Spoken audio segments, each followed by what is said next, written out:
Irmãos, a paz do Senhor Jesus, quero te convidar para nós darmos continuidade aqui no nosso assunto. Agora, o tema em que eu gostaria de falar com os irmãos está relacionado em a necessidade que há na mudança de hábito para que nós possamos vencer a nossa carne. No outro vídeo eu falei sobre a influência tanto da carne quanto do espírito, que nós precisamos então ser governado pelo Espírito de Deus, pois assim essas virtudes, esse fruto do Espírito, então ele passa aí a desenvolver na nossa vida. Então, em Colossenses capítulo 3, no versículo de número 10 diz assim: E vos vestirdes do novo, que se renova para o conhecimento segundo a imagem daquele que o criou. Observe que dentro desse texto, e não só dentro desse texto, mas dentro da teologia paulina, nós vamos ver que Paulo, isso parece que estava bem, e não só na cabeça de Paulo, Pedro também nós veremos Pedro falar, mas principalmente Paulo, isso está muito forte na cabeça de Paulo, a necessidade que nós temos de mudanças de hábito, ou seja, de deixar algo e começar então a praticar coisas novas, né? Então, quando nós aceitamos a Cristo, nós precisamos entender que nós também temos aí uma parceria, se é assim que podemos dizer, com Deus, né? Nesse crescimento aí, no nosso desenvolvimento, para que o velho homem verdadeiramente ele venha morrer, ou seja, aquela antiga criatura que dominava a sua vida, que levava você a viver de modo que era governado pela carne. Agora então nós precisamos compreender aí que é necessário essa mudança. E isso fica bem nítido, porque não só nesse capítulo, quando nós lemos também o capítulo de número 4 de Filipenses, Paulo também trabalha da mesma maneira a necessidade que o cristão ele tinha. Observe por favor, aqui eu vou ler do versículo de número 1, do capítulo 3 aqui de Colossenses, a importância que nós temos que dar para essa mudança de hábito. Então, no versículo 1 diz assim, portanto, se já está ressuscitado com Cristo, olha só, buscai as coisas que são de cima, onde Cristo está sentado à destra de Deus.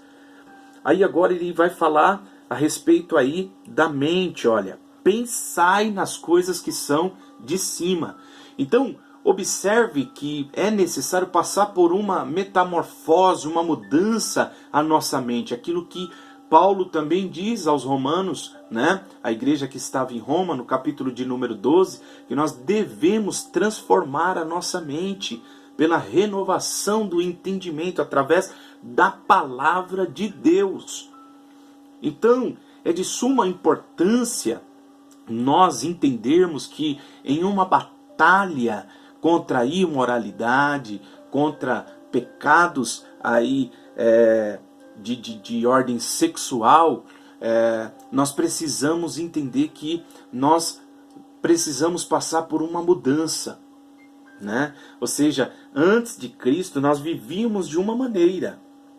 E agora que estamos em Cristo, é necessário entender que nós falamos das três etapas ou três fases da salvação. Primeiro, ele nos justifica da condenação. Então, diante da condenação do pecado, nós estamos justificados em Cristo.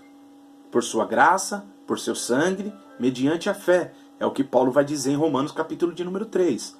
Porém, agora nós estamos num processo, e esse processo ele vai levar aí esse período enquanto nós estivermos aqui, não é da noite para o dia. Não pense que você recebe Jesus em sua vida e no outro dia você vai acordar. Se você tinha tendências aí para lascívia, se você era um cleptomaníaco, se você tinha tendências pecaminosas, não pense você que as coisas acontecerão simplesmente no outro dia, esses desejos vão embora. Não, isso combatem contra a nossa alma constantemente. Jesus, ele disse que esses maus desejos e pensamentos aí vêm do coração. Quando ele fala do coração, né, que nasce do coração, ele está falando do homem interior. Então, observe que nós precisamos então passar por isso que Paulo ele está falando, por essa mudança. Então ele diz, olha, agora o homem pensava só nas coisas desta terra, só nas coisas desta vida, as coisas passageiras, né? Então agora ele precisa passar a pensar nas coisas que são de cima. Aí ele diz assim, porque já estáis mortos, em vossa vida está escondida com Cristo em Deus. Quando Cristo, que é a nossa vida, se manifestar, então vós se manifestareis com Ele em glória. Aí, observe que ele vai dizer a respeito dessa natureza caída. Ele diz, olha, mortificai, pois, os vossos membros que estais sobre a terra. Aí ele diz a prostituição, isso tem uma relação, como nós já falamos, que encaixa aqui, né, porneia, dentro da pornografia gráfica aí.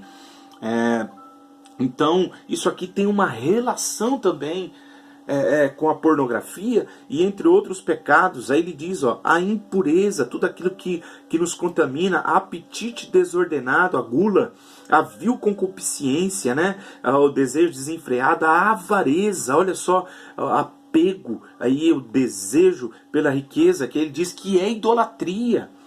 Aí ele diz, pelas quais vem a ira de Deus sobre os filhos da desobediência, nas quais também em outro tempo andaste, quando viveis nela. Então ele diz em outro tempo, e agora nós estamos vivendo em um outro tempo, uma mesma pessoa que precisa agora, nesse novo tempo, né, nasceu de novo, uma nova criatura. Então isso não acontece da noite para o dia. E aí no versículo 8, foi o que nós lemos, ele diz, né, mas agora despojai-vos também de tudo. Então era como se ele estivesse dizendo, tirai uma roupa, né, a roupa que você usava. Então quando você veio para a casa de Deus, então você precisa passar por essa mudança, né? Então nós precisamos entender que, aí ele vai dizendo, a ira, a cólera, a malícia, maledicência, palavras torpes, né? Aí ele fala, ó, não minta mais, porque vocês já despiste, olha, como se estivesse falando de uma roupa, e vos vestiste do novo, que se renova para o conhecimento segundo a imagem daquele que os criou, né? Então nós precisamos entender aí, como no versículo 12 ele diz, ó, revesti-vos, pois, como eleitos de Deus, santos, amados, de entranhas de misericórdia, benignidade, humildade, mansidão, longanimidade, suportando-vos uns aos outros, perdoando-vos uns aos outros. Se algum tiver queixa contra o outro, assim como Cristo vos perdoou, assim façais vós também. Então, é necessário que nós venhamos passar por esse processo, meus irmãos, né? E eu acho bem interessante aí essa definição aqui de hábito dentro do dicionário, pois nós precisamos ter uma mudança de hábito. Se você quer vencer o velho homem, se você quer que o velho homem morra, é necessário você ter uma mudança de hábito. Hoje, infelizmente, nós estamos vivendo aí, né, um evangelho em que as pessoas apenas descem as águas do batismo e só se molham. Sobem e continuam sendo as mesmas pessoas, continuam falando do mesmo jeito, pensando nas mesmas coisas, agindo como se agia quando eles eram aí ou estavam no mundo. Parece que não passaram por esta mudança. E observe que nós vamos ver aqui que é uma ação em que é necessário que o homem também se coloque para fazer a sua parte. né? Isso começa no Espírito Santo, mas nós iremos ver aqui a necessidade que nós temos, aí como Paulo diz, pensar, e você precisa pensar, mortificar, e você precisa mortificar. O Espírito Santo de Deus trabalha te convencendo, e nós então vamos abandonando, vamos deixando, vamos nos revestindo do novo, tirando o que é velho. Então isso é necessário acontecer na sua vida. Então preste bem atenção. O significado aqui de hábito: ação que se repete com frequência e regularidade, ou mania, comportamento que alguém aprende e repete frequentemente, né? Então, quando nós estávamos no mundo, pode ser que nós tínhamos aí hábitos maus ou maus hábitos, e até péssimos hábitos, como alguns desenvolveram, né, o hábito da imoralidade sexual, como nós estamos falando deste assunto. E aí é onde entra aí a dificuldade de muitas pessoas, devido à maneira aí desse comportamento, né, que foi um modo aí muito usado de ser, e que infelizmente se tornou em sua vida um hábito. E agora? Agora nós precisamos mudar esses hábitos. E eu acho muito, muito interessante um livro do R.C. Sproul, que ele escreveu um livro bem interessante que fala sobre 5 coisas que todo cristão precisa para crescer. E eles usam um termo dentro aí, do livro, e também nós temos dentro do Catecismo de Westminster aí, que fala sobre os meios da graça. É muito interessante isso, né? Então são meios aqui que nós vamos ver que tem como objetivo alcançar algo, né? Então, o que são esses meios aí da graça? O que esse livro ele vai nos ensinar para que nós possamos entender aí o que são os meios da graça. Esses meios da graça vão nos levar a esse crescimento. Então todo cristão precisa passar aí por esse processo. Se nós queremos viver essa plenitude, desejamos vencer a nossa carne, nós precisamos então desenvolver, como disse Paulo, né? Desenvolver a nossa salvação, quando ele disse aos Filipenses, aperfeiçoá-la, né? Então, ele diz no temor, no tremor, né? No capítulo 2 de Filipenses. Então, os meios da graça são os instrumentos pelos quais Deus transmite as bênçãos ao seu povo.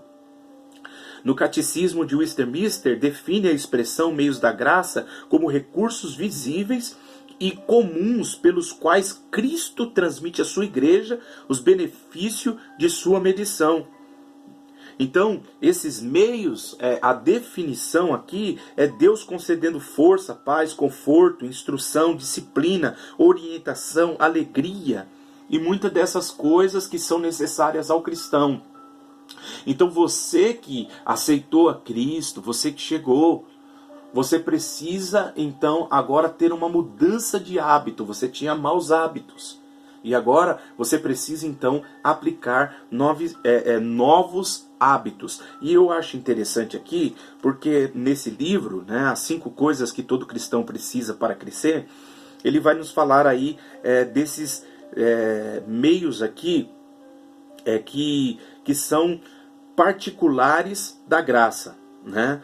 Então ele fala tanto particular como pública. Ele vai dividir meios da graça que são particular e os meios da graça que são pública. Então o primeiro meio da graça que ele fala é a leitura da palavra de Deus.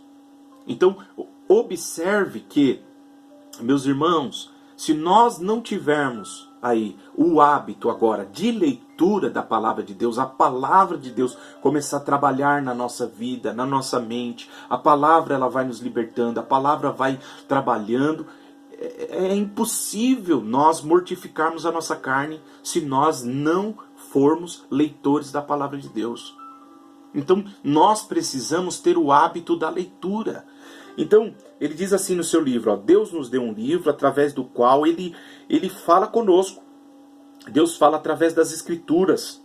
a Bíblia Sagrada, nas páginas das Escrituras, ele manifesta sua voz capaz de despertar os mortos, ortogando-lhe vida. Então, a palavra de Deus, ela tem esse poder na nossa vida, de despertar vida na nossa vida. Então, o primeiro meio da graça que faz com que nós venhamos mortificar a nossa carne, o velho homem, é a meditação, é o hábito da meditação na palavra de Deus.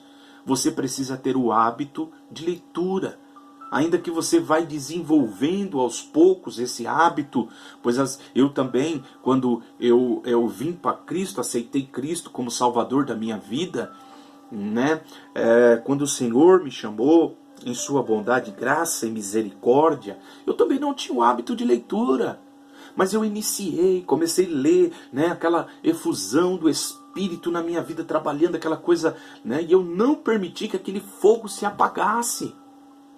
Né? Então é necessário que nós venhamos desenvolver novos hábitos. Nós vamos tirando os velhos hábitos esses que estavam no velho homem, eles precisam ser mortificados, que eram as práticas, às vezes até amizades, más companhias, né, que você tinha, pessoas que às vezes são infelizmente canal aí para que coisas ruins chegam até a sua vida, más companhias. Paulo vai dizer que as más companhias corrompem os bons costumes. Então precisam ser cortados com esses vínculos, né? Nós não precisamos virar a cara aí para as pessoas, mas nós não temos mais como ter comunhão, a luz com as trevas, né? O que é santo com aquilo que é profano.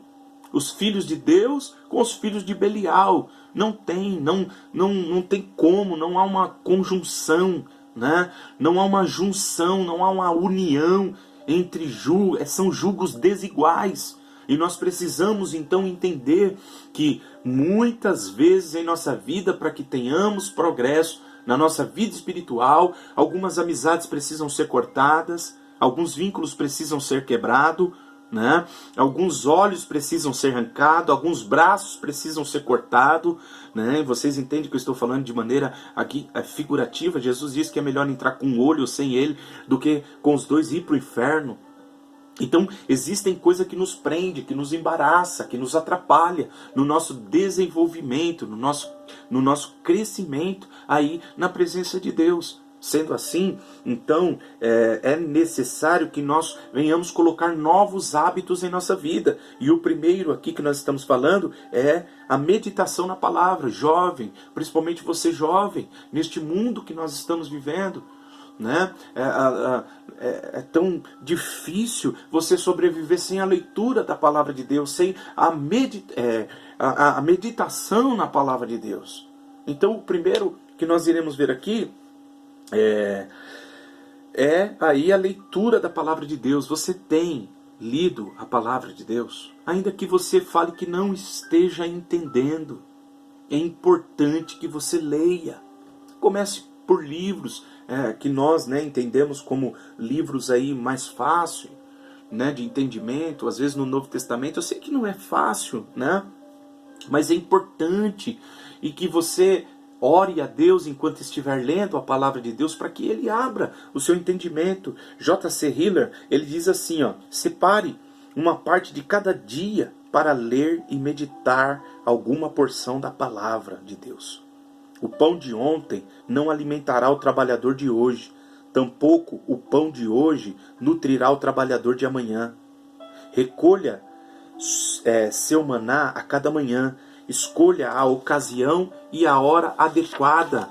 Não cochile ou apresse enquanto lê. Dê à sua Bíblia o melhor e não o pior do seu tempo. Olha que coisa maravilhosa. Então, medite, dê o melhor. Mergulhe dentro das Escrituras. Esse aí é o primeiro meio da graça para o nosso crescimento, para o nosso desenvolvimento. Nós que desejamos vencer a nossa carne, crucificar o velho homem. Ele ainda continua dizendo assim: a Bíblia mais lida é aquela mais praticada. Ela é o instrumento pelo qual Deus fala ao seu povo enquanto lê a Bíblia. Deus abençoa e fortalece os crentes com tudo que necessitam para o seu viver diário. Então, nós precisamos entender a importância da leitura bíblica para o nosso crescimento aí. Aquilo que Paulo, ele está falando, nós nos vestir do novo.